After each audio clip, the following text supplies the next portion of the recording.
Hi, my name is Kris Claborn, and I am here because I always have a lot of ideas in my head, and I have a lot of energy, and sometimes I want to let it out, but I don't know quite how.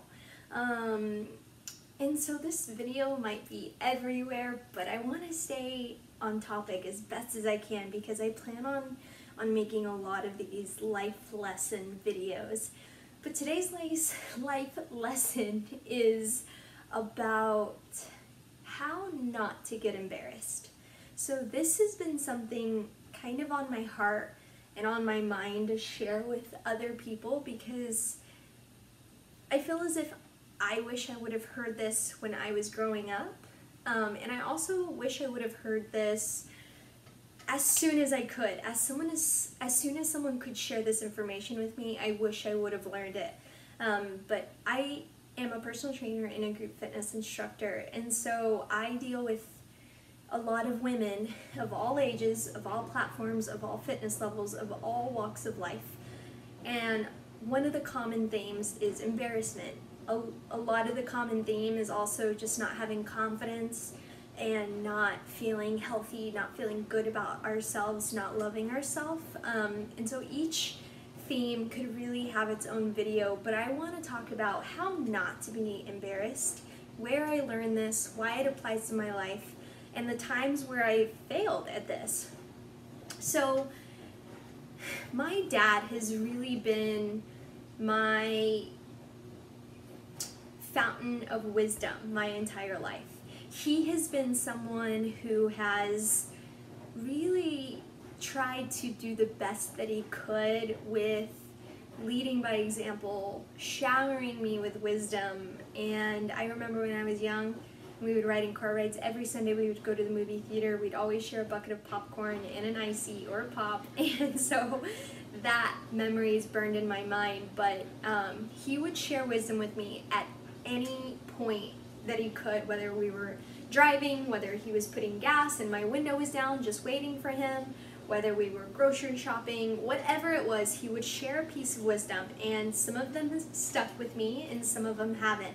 And I wish I would have applied this whenever I was younger because I feel as if I could have just avoided a lot of the heartbreak and a lot of the mistakes and a lot of the failures that I went through. But I remember that he told me about embarrassment, and I can't remember exactly how we got on this conversation, but my parents are both from Mexico, and they both speak English and Spanish, and my dad is, both of my parents are really great at English, they're really good at Spanish, and they can speak fluently and just be really, really great at it. Now, just by looking at them, you can probably tell that they are Mexican. They are beautiful, beautiful Hispanic people who, when you look at them, I think you just know. And so I am so, so proud to look like them. I'm so proud to have just a Hispanic background and that heritage be a part of my life.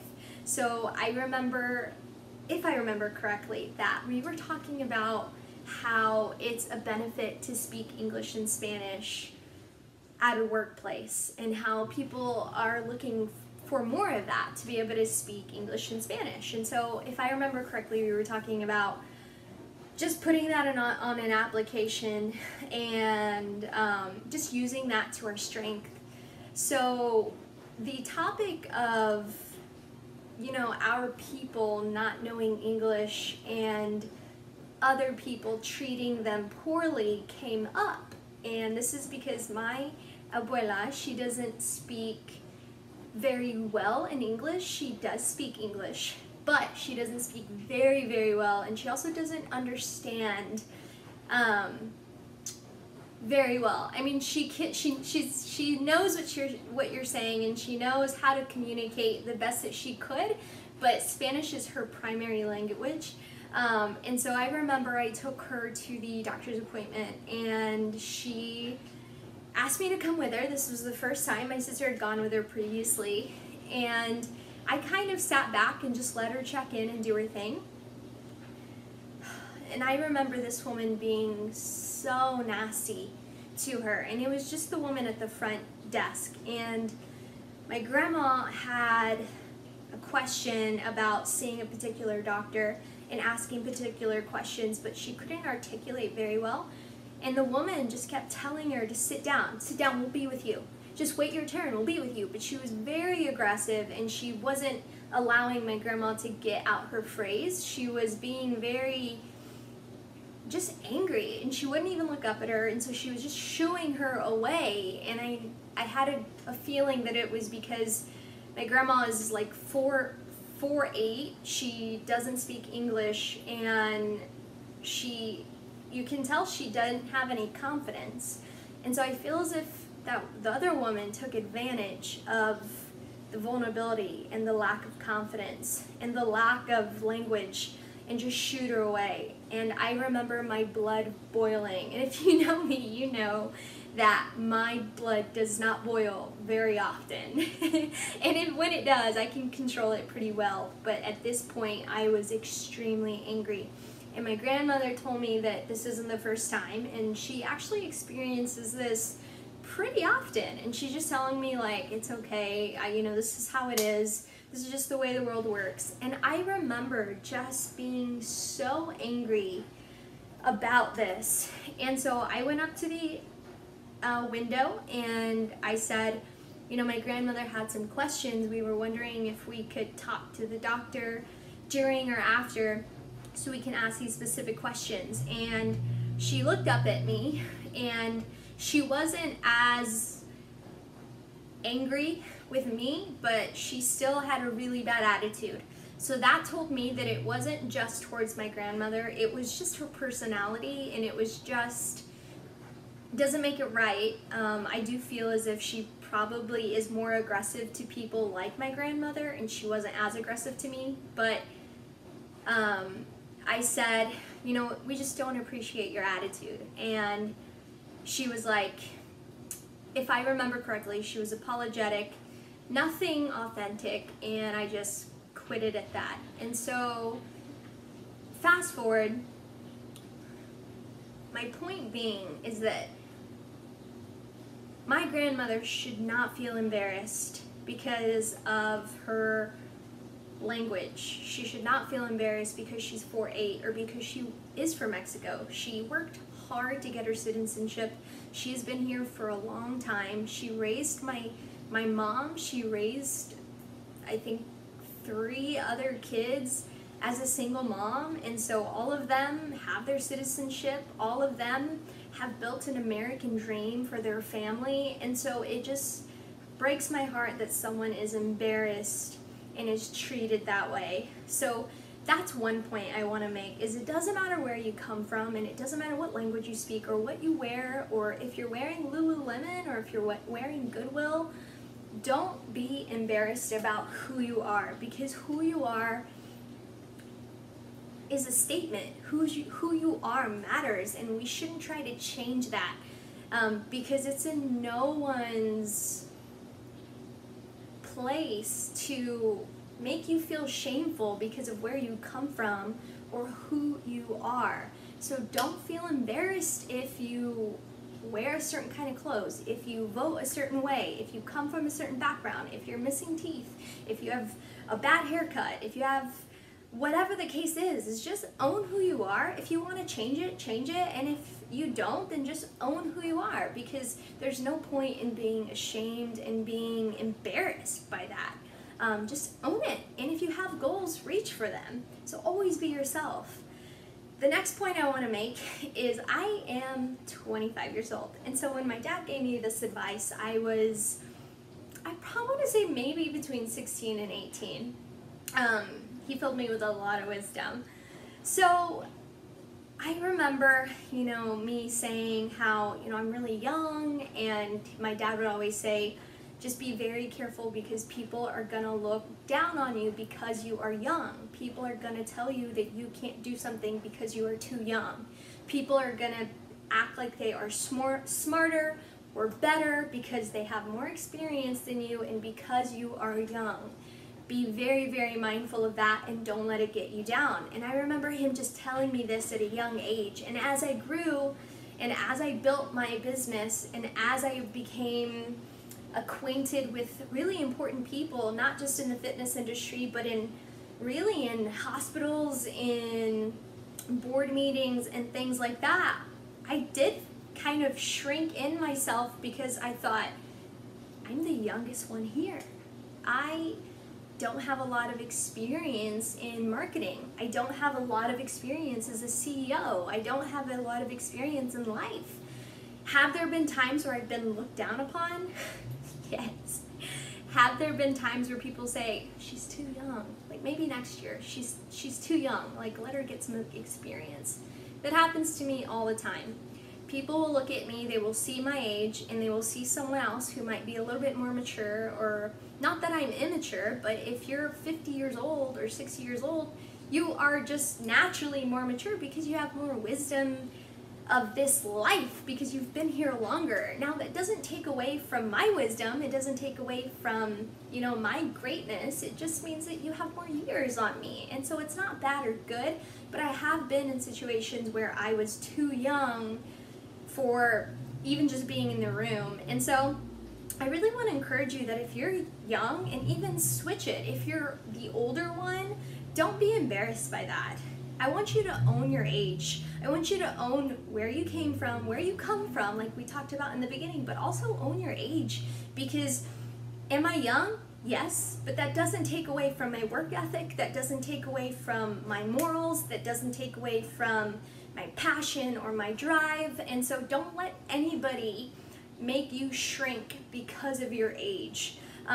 There are always going to be people who think that you're too young, and that's fine. Prove them wrong by what you think, what you say, and how you act. And so I just really want to encourage you that there's always going to be people who have their own opinions about you, and you can very easily be embarrassed. So there's been plenty of times where all of my group fitness classes, I'm the youngest one, and I am coaching someone who's 60 years old, and so I can very easily shy away from that, and I can very easily be intimidated by my age and think, oh my gosh, she's not going to listen to me. Like, I'm 25 and she's 50. She's been married 30 years, or you know, they have been traveling the world, or they have so much more experience than me. Like, you cannot fail before you even give it a try.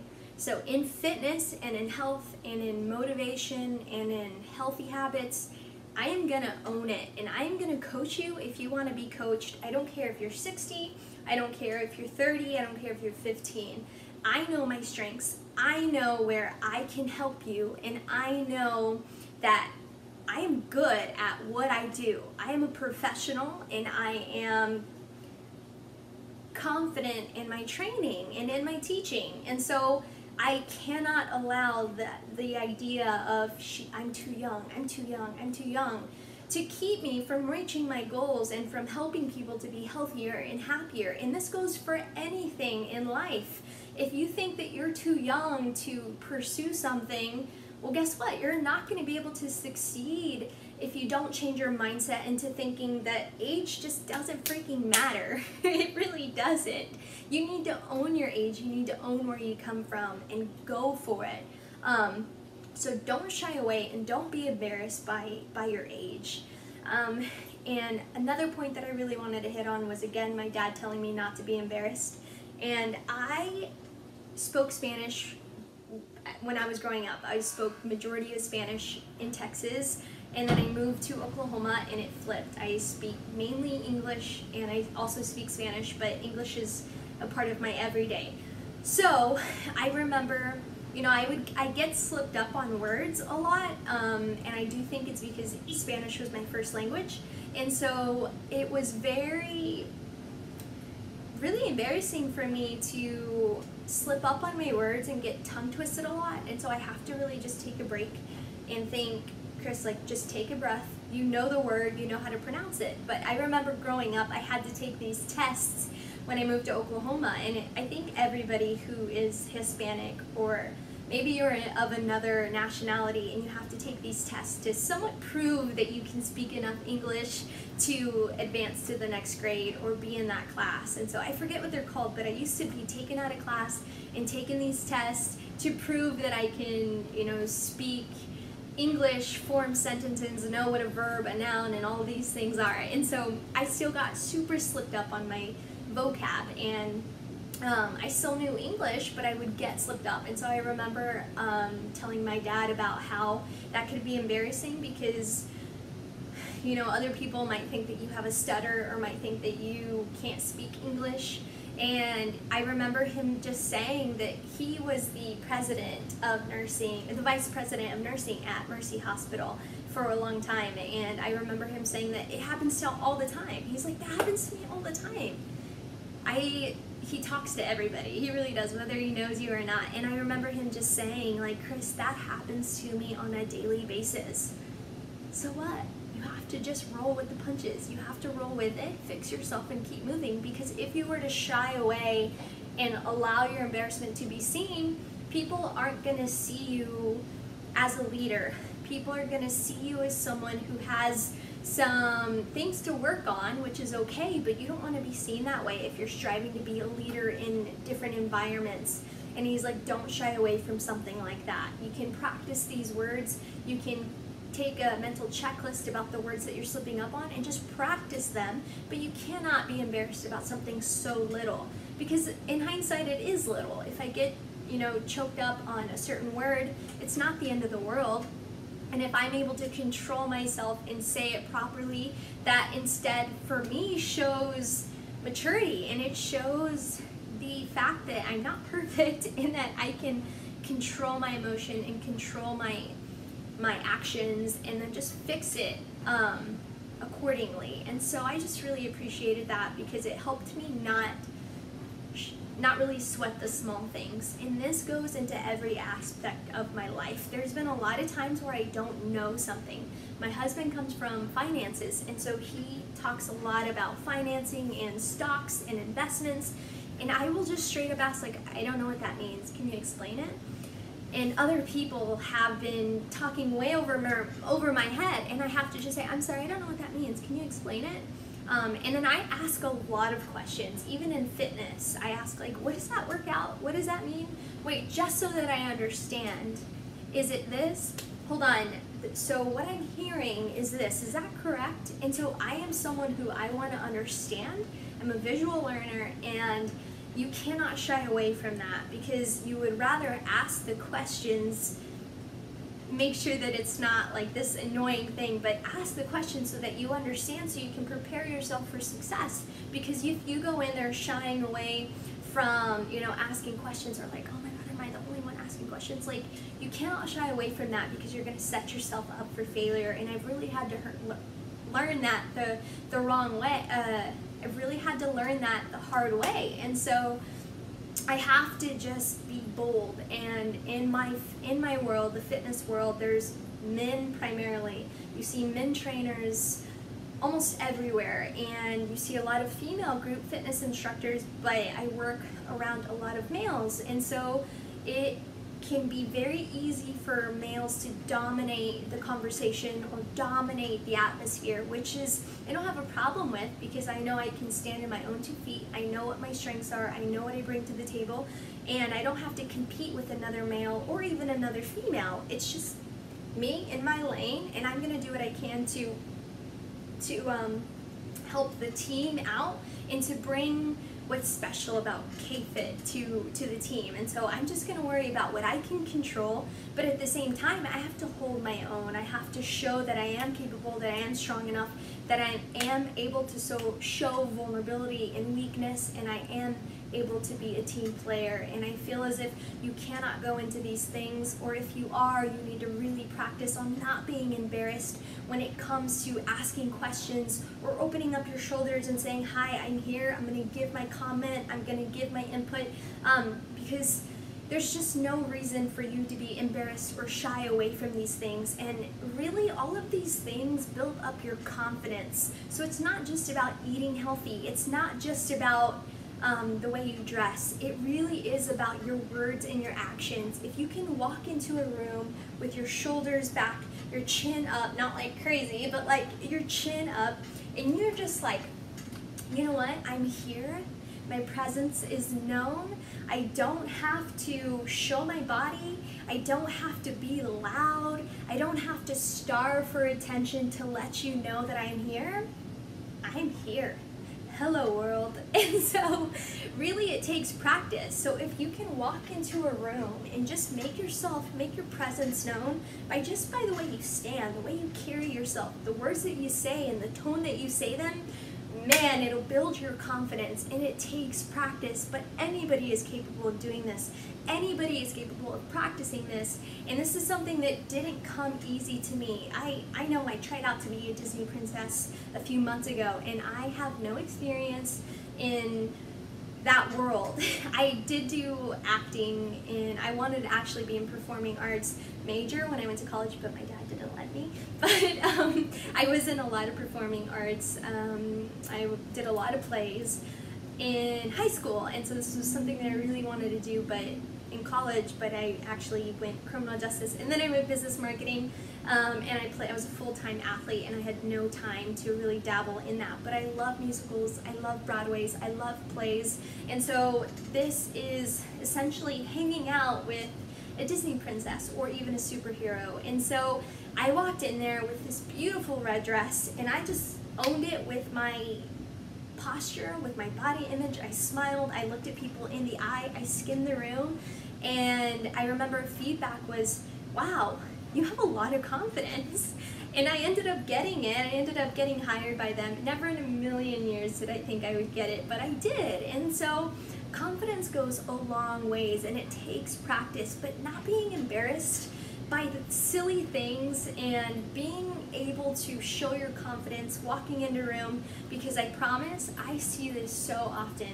Someone walks into the room, so you walk into the room and then you see everybody like this.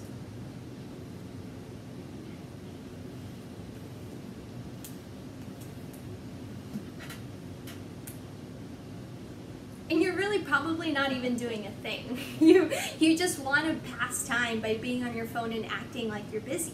But I'm telling you, when I can see someone walk into a room, maybe nothing is going on. Maybe you're waiting for class to start. Maybe you're waiting for the meeting to start. Maybe you're at a networking event. Or maybe you're just meeting friends and you're waiting for them to, go to the restaurant or get at the restaurant.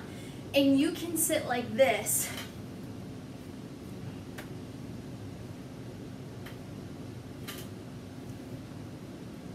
Hi, how are you? I'm great, thanks for asking. Wow! Like, you don't see that often. And so the ability to make human interaction and make people feel seen and heard takes confidence, and it takes the ability to put your phone down and acknowledge people, because social media really is something that is pulling away our sense of interacting with people. And so don't use that as a cop-out. Don't hang out with your phone when you are in a vulnerable spot and you're alone. Instead, put it down and practice that confidence. When you walk into a class or a restaurant, or you have no besties around you, practice your confidence. Walk in with your shoulders back, chin up, make eye contact, say hi to people you don't know. If someone asks how you are, answer them. I'm great, how are you? Good, thanks for asking. Oh, you look cute. I love that lipstick. Yeah, for sure. And I'm not saying you need to be that way, but make people feel seen and heard. Make people feel the way you would want to feel when you walk into a place where you don't know anybody. And it takes practice.